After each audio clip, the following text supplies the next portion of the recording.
Many of you have asked me to do reviews about cheaper microphones because you would like to be able to create content while still being able to save money wherever possible, and I totally understand. So today I will be reviewing this $30 microphone kit from TONOR and seeing if it's worth the money. Spoiler alert, it's definitely not worth your money, so let's go ahead and dive in.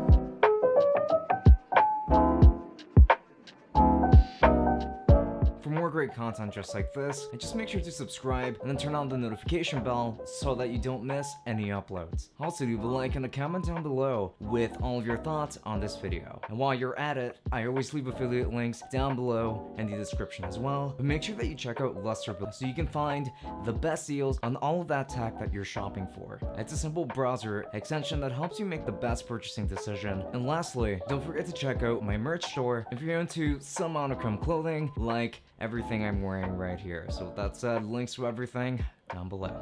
Just as a very quick disclaimer, I would like to say that I'm going to be recording this entire review with this microphone, so if it sounds awful, this is exactly why. So let us go ahead and proceed onward with it. And the unboxing here is going to be pretty simple. Just open up the box, and inside you're going to find some instructions, some foam, the microphone itself, which is already attached to its shock mount, and the pop filter on the side along with the USB cable. And then that's essentially it. And the exterior design is going to consist of plastic.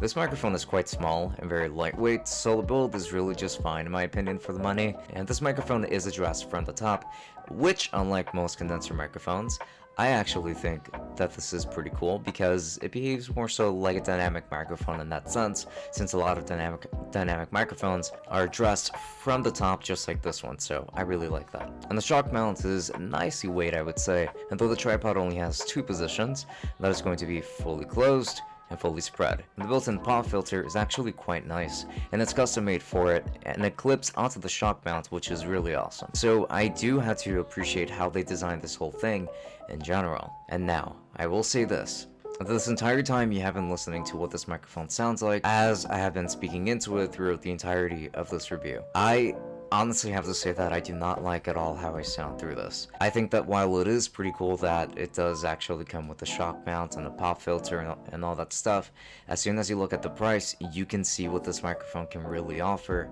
and it's really not that much. It's lacking a lot in the low end based on everything I've heard back, and worst of all, this thing just peaks all of the time.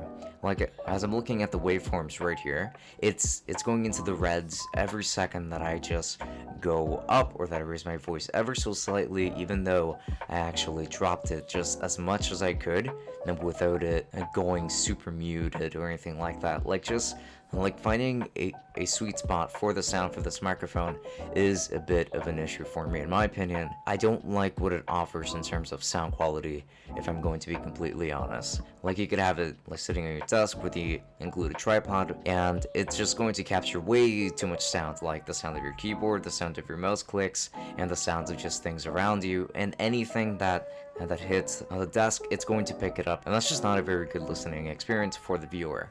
So I wouldn't really recommend this for content creation. However, I can recommend this just for regular calls and things like that.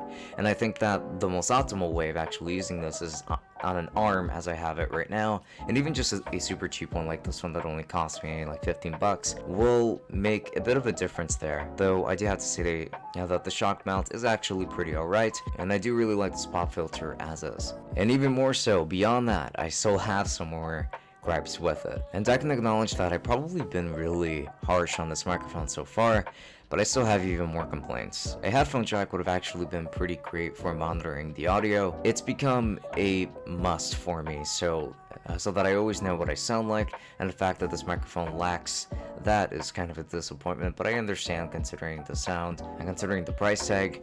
And also, this microphone really lacks in the low end. Like, it hardly has any at all.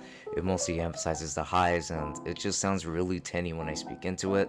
So when it comes to the sound quality, I think that that's an issue. It really doesn't work with my voice at all. And that's pretty much it. As a USB mic, I'm honestly really glad that this is a USB C mic because, I mean, it is 2020 after all, so it does make it really convenient for use, even though the other end is still regular USB-A, so do keep that into consideration if you're using like a MacBook or something like that. I do not like the sound. Though, since it sounds compressed and there's like virtually no low end here, it's really just not for me. However, at $30, I think it's fine. It's definitely an upgrade from your camera's built-in microphone.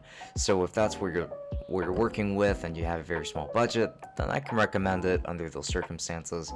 But I still can't stop staring and being distracted by how much I'm peeking over here on this side.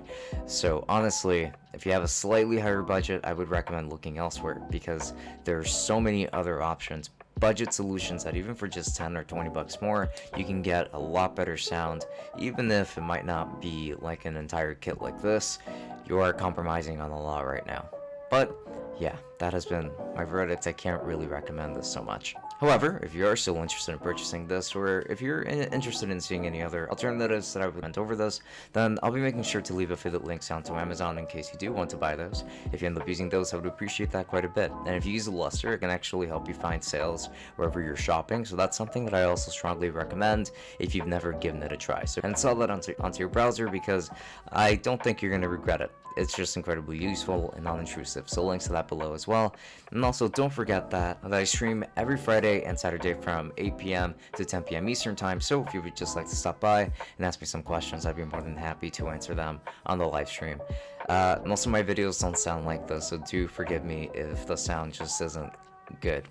I do deeply apologize for that. But with that said, make sure to follow me on all other social media, and I will catch you on the next video. Thank you so much. My name is Francisco from Tech Summit, and I'll be seeing you all later.